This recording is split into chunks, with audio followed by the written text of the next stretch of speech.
Қайырлы түн, достар. Түннің қандай құдіреті бар екенін білмеймін.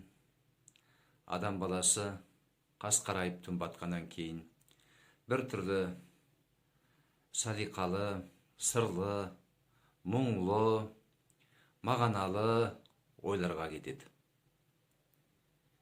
Сондай ойлардың бірі маған біраздан бері келіп жүр.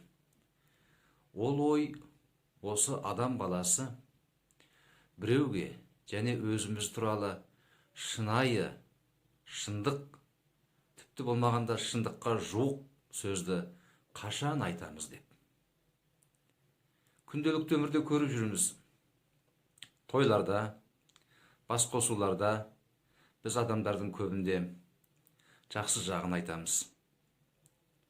Тіпті шабыттандырып, мерейін тасыту үшін ақсақты, тыңдай, өтірікті шындай етіп айтып жіберетін де кездеріміз болады. Ал енді кейбір адамның азғантай мінін көретін болсақ, не басынан бағының ұшқанын көретін болсақ, оны табалап, істемегенін істеді деп, айтпағанын айтты деп, оны да біраз жерге апарып тастаймыз.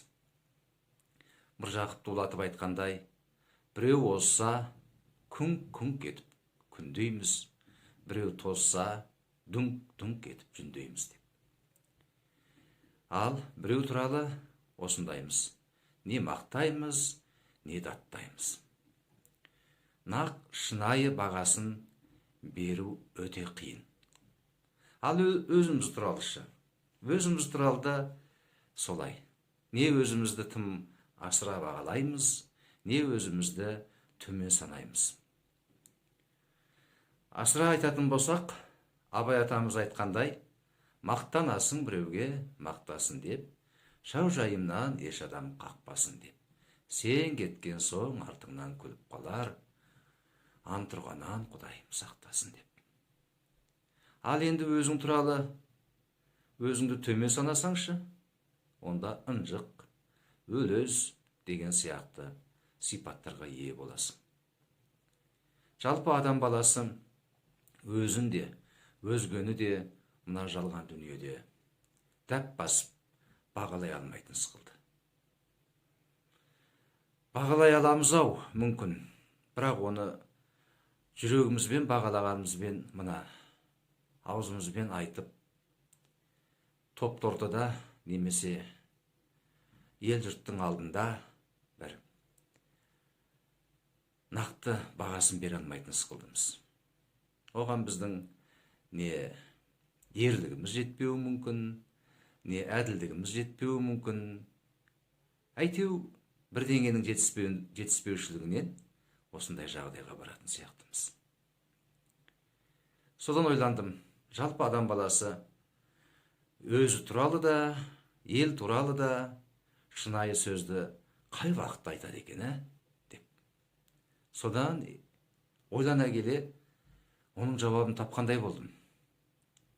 Адамның бұл өмірдегі еткен еңбегі, сөйлеген сөзі, іс әрекеті бір кітап сықылды жазылып болғаннан кейін қойылатын ең соңғы нүктесіндей болып, қабірге апарып қойылғанда қалқиып қаланған қабір ұқсаған, нүкте ұқсаған қабірде қалғаныңызда, міне сізді жерлеп қайтқандар, сіз туралы шындық болмаған күнің өзінде де шындыққа жуық бағасын айтады екен. Бұны талай көріп жүрміз. Куәсі болып жүрміз. Адам баласының бәрі ойлайды, шіркін-ай, мына өмірде анандай биікке жетсем, мынандай мәртебеге ие болсам, мынандай бақ-дәулетке қолым жетсе деп. Нені армандасаңыз да, бір сәт өзіңізді қабірге жерлеп, қайтып бара жатқан адамдардың ту сыртынан бір қарап көріңізші. Олар сіз туралы не деп барады екен? Олардың аузынан нені естігіңіз келеді? Сіз туралы не айтқанын қалар едіңіз?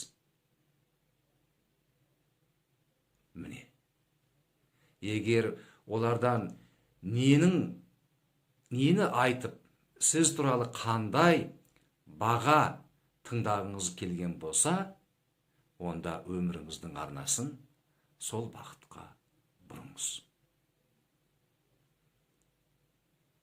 Сонда тіршілікте көп нәрсе бізге анық болмай жүрген дүниелер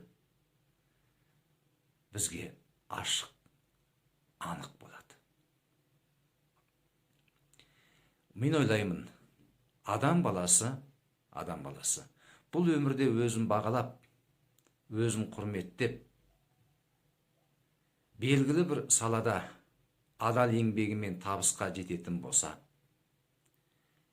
міне, өзінің бағасын осы өмірде ол қойды. Бірақ жерлеп қайтқандар оны ауыздарымен айтып, мына далаға, елге жариялады. Ал егер керісінше болса, өмірде өзіңізді бағаламасаңыз, Құдайдың берген дарынын бағаламасаңыз, онда табысқа жетпейтініңіз анық. Онда өмірге өрге басуға емес, кейін шегінуге келген боласыз. Ал өмірдің заңдылығы алға жылжу болғандықтан, кейін шегінген адамдарды кешірмейді. Міне, ол уақытта өмір сізді жазалайды. Өміріңіз тозады, отбасыңыз ойрандалады. Ал сізді жерлеп қайтқандар, оны да баға қып айтады. Сондықтан, құрметті достар, осы түнде сіздерге қайырлы түн тілей отырып, баршамызда ең соңғы ақтық демімізге дейін өзіміздің шыққан биігімізде қалуымызды тілеймін Алладан.